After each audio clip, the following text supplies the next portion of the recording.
Alright, before this video starts off, I kind of just want to apologize for like it cutting so much and it going in and out, and that's just partially just because I had to film this on between 5 different days. But hey, you know, that's college life, that's life in general, and like I said, I'm sorry for taking so long, but I've always stressed quality over quantity, and I just want to make sure that I can get you guys the content that I want to give you guys, not something that I feel is rushed. So like I said, I'm sorry for that. But anyways, here we go.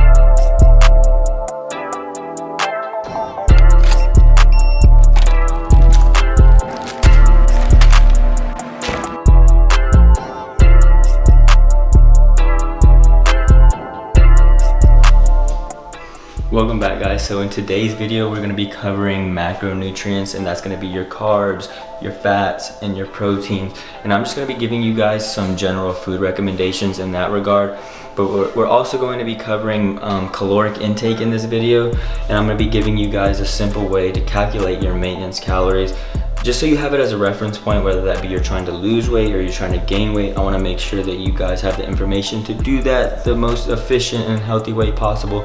So without further ado, let's get into it. Alright, so starting off with proteins. Protein's main function in your body is going to be to build, to sustain, and repair your muscle mass. So some of my favorite sources of protein are going to be chicken breast, steak, and eggs. And then moving on to carbs. Carbs' main function in your body is really going to be to supply your body with energy in the form of glucose throughout the day, but also during intense physical training, like when you do hit the gym. So some of my favorite carbs are going to be oatmeal, rice, and potatoes. And then moving on to fats. Fats' main function in your body is going to be to provide insulation, protect your vital organs, and then transmit nutrients throughout your body as well. So some of my favorite fat sources are going to be avocados, nuts, but particularly cashews, and then dairy products as well. So with that being said, I want to clarify that whenever you're picking a food item to eat, that it's not necessarily going to just fit into one macronutrient group. So for instance, if you're going to be eating a chicken breast, right, that's mainly going to be comprised of protein, but you're also going to get a little fat in there. So that's just an idea I wanted to put out there, just so you have that in your mind whenever you're thinking about how you're picking out your food and how that's going to play into how it makes you feel. So with that being said, in regards to how much macronutrients I consume a day, I usually like to prioritize protein, just consuming around like a gram a day. A gram of protein per I usually like to consume a gram of protein per pound I weigh. So right now I'm sitting at like 157 pounds. So that I usually try and eat 157 grams of protein a day, somewhere around there at least. And the rest of my macronutrients kind of just fall in line. I prioritize carbs over fats, but that's just because it allows me to feel like I could perform better, and allows me to feel better when I'm in the gym. In regards to macronutrients and tracking them, I just prioritize them: proteins, carbs, and then fats. Alright, so now that I've covered macronutrients, I'm going to jump into caloric intake. And the best way to think about caloric intake is going to be as a numbers game, because that's really what it is. It's calories in versus calories out. So if you're consuming more calories than you're burning a day, then you're inevitably going to gain weight. However, if you're consuming less calories than you burn a day, you're inevitably going to lose weight. So when it comes to weight loss, you really have two approaches. That's either going to be to exercise more or to eat less. They're both going to have the same result. You're going to be consuming less calories than you are burning in a day, so you're inevitably going to lose weight.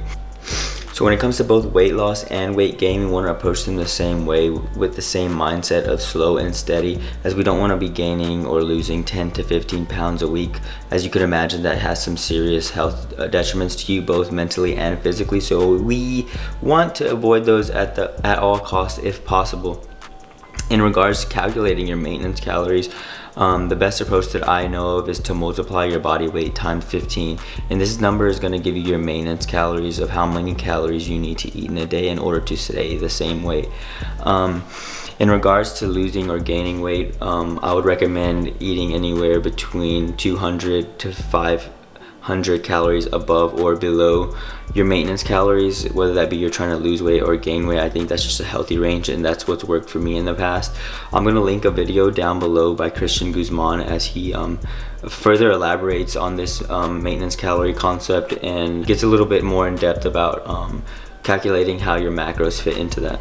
Hopefully I was able to provide you guys with some useful information, something that can help you along your fitness journey. If I did help you, please leave a like and comment below, and I'd appreciate a subscribe as well. So like I said, thank you for tuning in, and I'll catch you on the next one.